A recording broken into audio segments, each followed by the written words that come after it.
A segunda temporada de Slime infelizmente chegou ao seu fim e um filme foi anunciado para outono de 2022. Mas eu tenho uma boa notícia para vocês. Se vocês já estão com saudades do nosso querido Rimuru, não temam, minha gente, pois eu estou aqui para resumir todos os volumes da light novel da nossa querida obra. Começando hoje com um resumo do volume 7.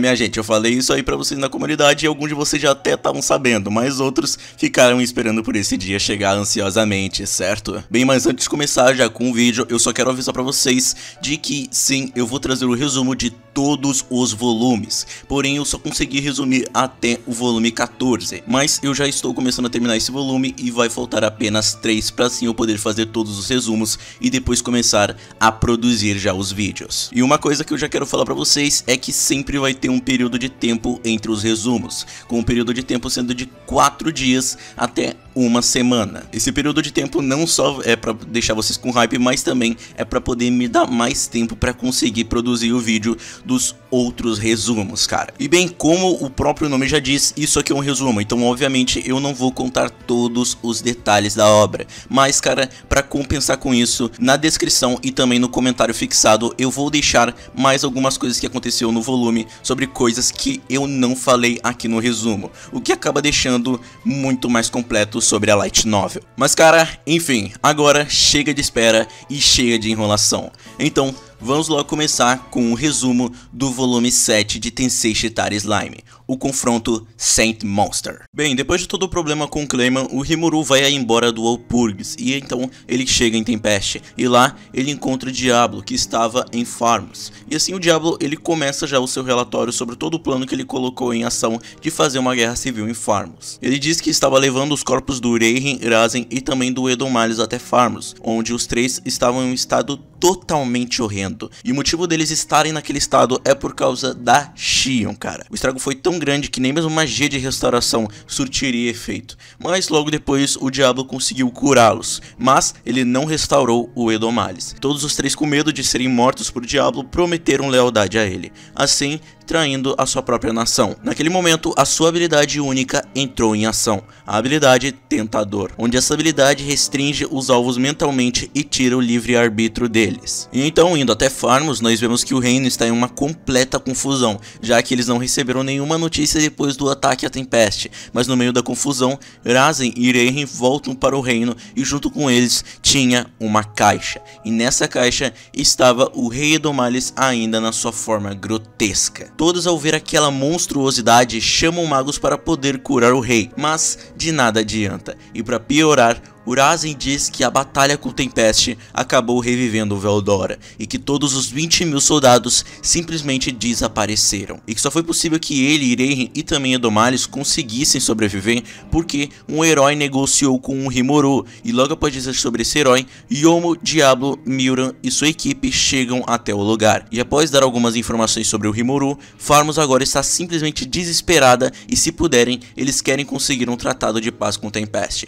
e depois de um tempo conversando, Diablo entrou em ação, dando uma poção completa para Edomalhos e então dando as condições para o tratado de paz. A primeira condição seria o rei abdicar do trono e pagar pelos estragos da Tempest. A segunda seria que Farmos se rendesse à Tempest e que também se tornasse um estado vassalo. E o terceiro, que nem era uma condição e sim uma ameaça, que se as duas condições não fossem correspondidas, a guerra iria continuar. E não só isso, mas para pagar os estragos de Tempest, Diablo solicitou mais de 10.000 estrelas, o que deixou todos que estavam lá em choque. Que, para quem não sabe, uma estrela vale exatamente 100 moedas de ouro, e uma moeda de ouro, segundo os cálculos do Rimuru, seria exatamente 10.000 dólares no mundo dele, ou seja, eles estariam exigindo 10 bilhões de dólares de Farmos. Depois de Diablo e o resto irem embora, Edomalhos, com muito medo e também com muita dor de cabeça, abdicou de seu trono e passou a coroa para o seu irmão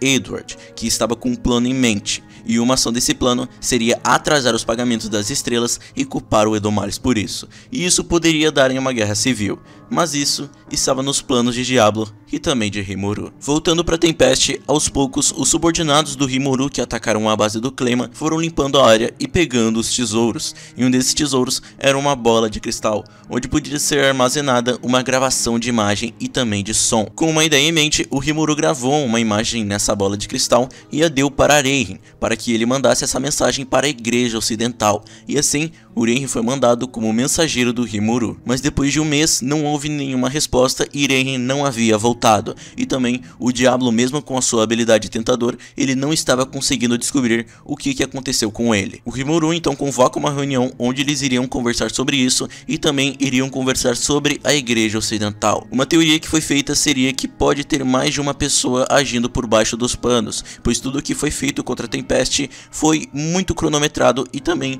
bem suspeito. Durante as infinitas teorias surgindo, algo estava incomodando o Rimuru. A simples batalha que ele teve com Hinata foi o suficiente para o Rimuru saber que a Hinata é uma pessoa que não costuma seguir muitas ordens, mesmo que fosse um chefe ou alguém de uma família muito importante, e de que talvez ela possa estar sendo manipulada, e de que possivelmente o cérebro disso tudo pode ser um comerciante querendo lucrar com essa guerra.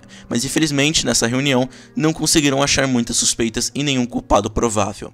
Voltando ao mesmo tempo, em Rubérios, que era onde Hinata estava, ela recebe a notícia de que Irúminas, a deusa da sua religião, estava voltando, e de que Roy, o falso Lorde Demônio que estava mantendo a identidade de Irúminas em segredo, acabou sendo morto. Porém, o culpado infelizmente não conseguiu ser pego e também não se sabe da sua identidade. Irúminas então volta para Rubérios simplesmente furiosa, pois ela descobriu de que além do Veldora ele ter sido liberto do seu selo, ele ainda revelou a verdadeira identidade da Irúminas. Para quem não lembra, o ódio da vampira pelo dragão é porque muitos anos atrás ela e seus servos vampiros criaram uma cidade muito avançada, mas tudo foi simplesmente transformado em cinzas porque o Veldora atacou a cidade, e segundo o próprio, foi entre aspas sem querer. Durante a conversa que Irúminas e Hinata estavam tendo, uma informação muito curiosa dita pela Hinata são sobre os tais anjos, que segundo Hinata, os anjos costumam atacar cidades. O motivo não se sabe,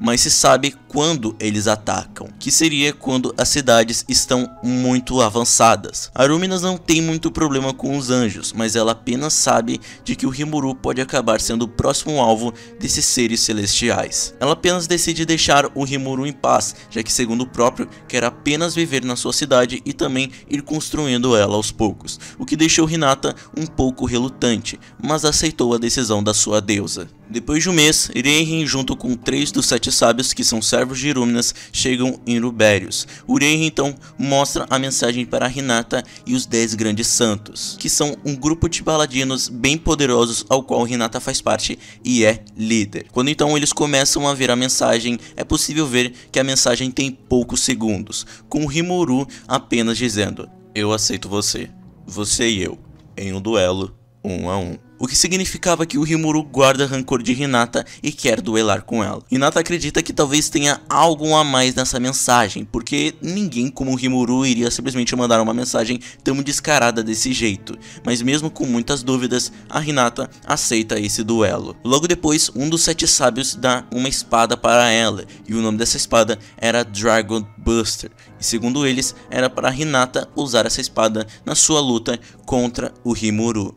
No reino de Siltoroso estava tendo uma reunião, onde Glenda, que é um membro dos 10 grandes santos da igreja, estava de guarda-costas de alguém muito importante. O nome dessa pessoa era Granbel Urosso, e junto com ele tinha uma menina sentada no seu colo, e como companheiro estava Danrada, que era uma pessoa que trabalhava para o Império. Essa parte para mim foi um pouquinho difícil de entender, mas pelo visto a mensagem do Rimuru foi manipulada e Danrada queria a ajuda de Granbel para usar essa batalha para matar a Hinata, e Granbel decidiu ajudar, pois os dois acreditam que o Rimuru só pode trazer problemas, e com isso é nos revelado os cérebros por trás disso. Logo depois, no dia seguinte, Hinata estava indo em direção para Tempest para conversar com o Rimuru sozinha, mas 4 paladinos estavam seguindo ela, porque não estava garantido de que não iria haver uma batalha. Esses paladinos que estavam seguindo Hinata eram membros dos 10 grandes santos. Seus nomes eram Arnold, Bacchus, Litus e também Fritz. E ainda haviam mais de 100 paladinos seguindo secretamente a Hinata e os outros. Mas os problemas só iam se acumulando quando em Rubérius Irenhen foi morto e a culpa foi colocada num demônio que estava manipulando Farmus, ou seja, Diablo. E também Edward, que é o irmão do Edomales, que está com o trono, estava mandando exércitos para pegar o Edomales para culpá-lo sobre o atraso dos pagamentos e futuramente matá-lo. O Rimuru ficou com uma dor de cabeça com isso, mas logo isso foi resolvido. Para servir de reforço para o Yomo, que estava com o Edomales, 4.500 soldados junto com Gabiru, Gobta, Ranga e também Hakuru foram enviados contra os soldados de Farmus. Já para descobrir o assassino de Irenhen, Rimuru só enviou o Diablo. Para lidar com os 100 paladinos que tinham nível um tanto muito alto, foi enviado os subordinados de Shion, que tinham como nome Time Reborn, onde eles desenvolveram habilidades que os tornavam quase imortais. Mas o problema real agora era contra os 4 paladinos ao lado de Hinata. Benimaru, Zoe e Shion poderiam lidar contra os 3, mas ainda iria sobrar um, até que no meio da reunião, Sofia e Albis entraram na sala. Elas invadiram porque elas ficaram sabendo da tal invasão à Tempeste, e para retribuir o favor de Rimuru ter cuidado delas, Sofia e Albis queriam participar da batalha. Com a ajuda delas, tudo estava preparado. Rimuru ainda não tinha certeza se o que Hinata queria era a luta, mas esse pensamento se foi quando 100 paladinos seguindo Hinata secretamente começaram a invadir. Assim, o time Reborn entrou em ação, e para chegar ao local rápido, Rimuru usou o teletransporte, e quando Rimuru viu, ele ficou impressionado com a visão.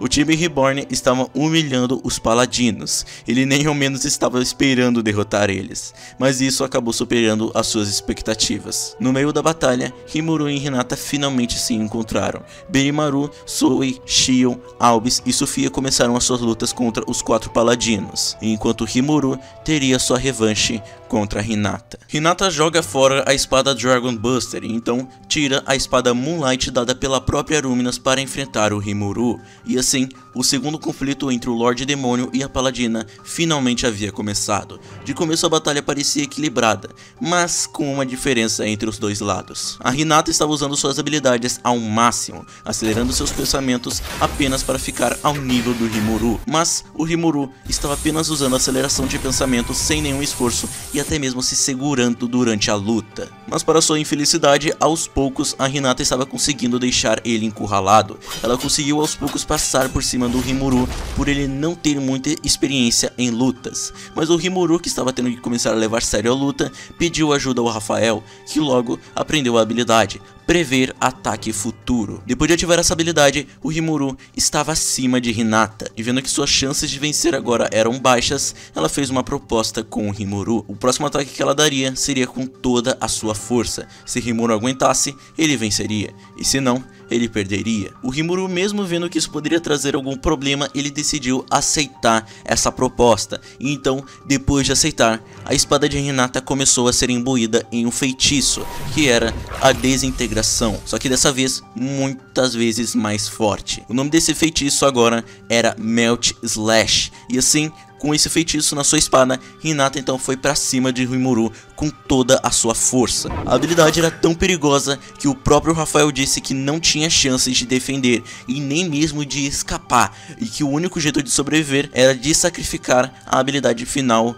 Rei Glutão Beelzebub. Após saber disso, Rimuru ficou um pouco relutante, pois era sempre a sua carta na manga em todas as batalhas. Mas assim foi feito. Rimuru sacrificou a habilidade Beelzebub e assim absorveu a espada de Hinata. Após ter a sua espada absorvida, Hinata começou a rir e simplesmente aceitou a sua derrota, enquanto Rimuru ficou no chão imóvel por um tempo. Isso porque absorver aquela espada acabou com mais de 70% de sua capacidade mágica. Quando os dois finalmente pensaram que tudo tinha acabado, algo imprevisto acontece. Um ataque é dirigido até Hinata. Esse ataque era da espada Dragon Buster que Hinata havia jogado fora. A espada explode e então acaba acertando Hinata, dobrando seu corpo lentamente e criando um buraco em seu peito.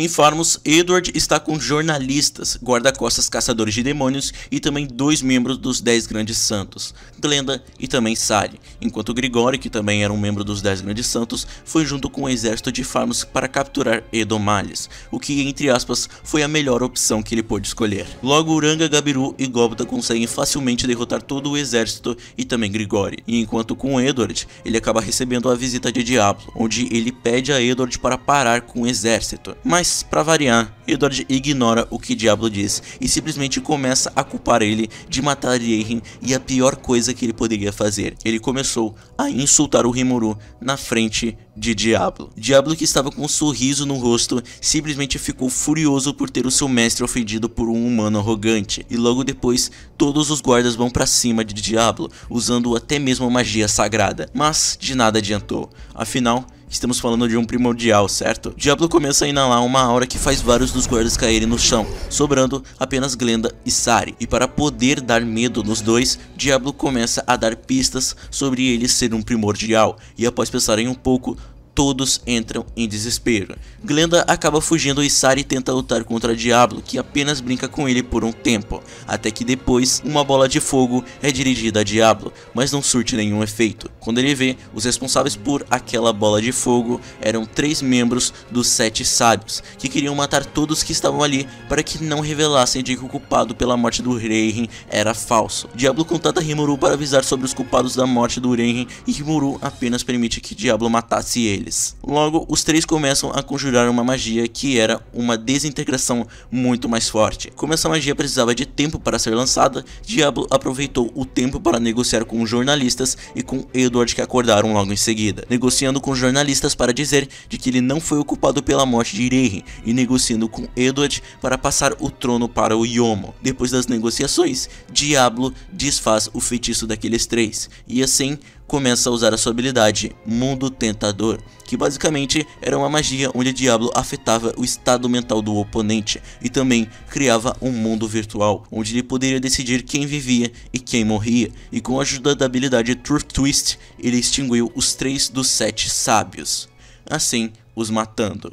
Voltando para Tempest, onde aconteceu o imprevisto, 2 dos 7 sábios aparecem no meio da guerra, e também é revelado de que um membro dos 10 Grandes Santos era um membro dos 7 sábios, e esse cara era Gart. Os 3 então se juntam e dizem que estão lá para matar Hinata por desobedecer às ordens de Irúminas. Mas como Rimuru não é idiota nem nada, ele sabe que isso era uma armadilha para eliminar Hinata e também ele junto. Logo, após serem contrariados por Rimuru, os 3 começam a conjurar uma magia que era desintegração. Mas logo, Rafael vem com uma boa notícia. O Rimuru poderá usar a sua habilidade que tinha sido perdida, a habilidade Beelzebub. O motivo dele poder usar mesmo depois de sacrificar é porque o Rafael criou uma cópia do Beelzebub, caso um dia eles perdessem. Ele praticamente fez um backup. Usando o Beelzebub, o Rimuru consegue impedir a magia de desintegração, mas logo os 3 conjuram outra magia, mas de novo ela não funciona, pois o Rimuru ativa a habilidade final Uriel Senhor dos Votos, onde era uma defesa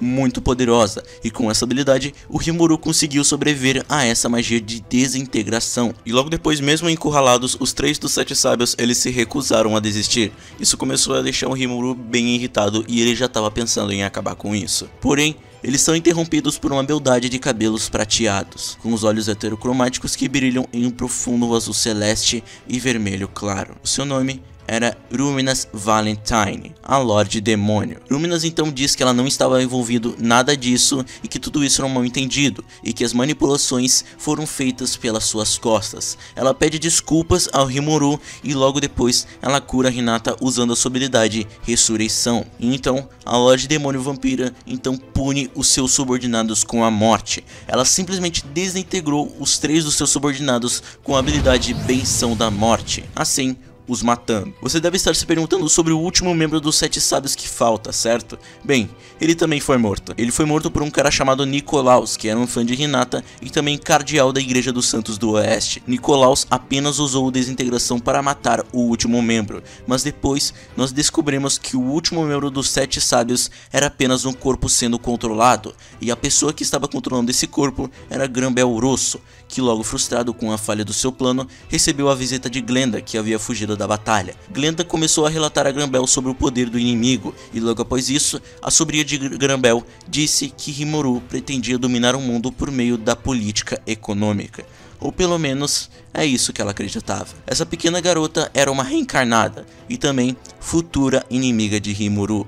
O seu nome era Mariabel Rosso. Logo depois de tudo se resolver, Luminas, como um pedido de desculpas, concordou em mandar uma carta da Santa Igreja Ocidental declarando que Tempest é inofensiva. Mas para acabar com toda a paz que estava, Veldora apareceu. E caso vocês se lembrem, Veldora atacou a cidade de Luminas. E nesse momento, várias pessoas junto com Rimuru tiveram que segurar a Luminas, que estava fervendo de raiva e pronta para ir para cima do Veldora. Mas como Rimuru disse, isso é uma história para um outro dia. E bem, gente, esse aqui foi o resumo do volume 7. Como eu disse no começo, obviamente eu não disse tudo sobre o volume, cara. Mas caso você queira saber de algumas informações a mais, é só você ir no link na descrição ou até mesmo no comentário fixado. E eu já quero avisar que esse foi o primeiro e também o penúltimo vídeo que pelo menos conseguiu durar menos de 20 minutos, cara. Porque depois do volume 8 vai ser onde realmente eu vou precisar colocar muita informação. Então vocês sempre vão ter que ver vídeos acima de 20 minutos sempre. Mas enfim, é isso. O que vocês acharam desse resumo, cara? O que acharam também do volume? Consegui te incentivar a ler a Light Novel? O próximo resumo talvez ele saia quarta ou quinta-feira, cara. Porque eu preciso de tempo pra conseguir editar os outros vídeos e também poder fazer o resto dos volumes. Mas enfim, hoje é isso. Espero muito que vocês tenham gostado desse vídeo. E então, até a próxima.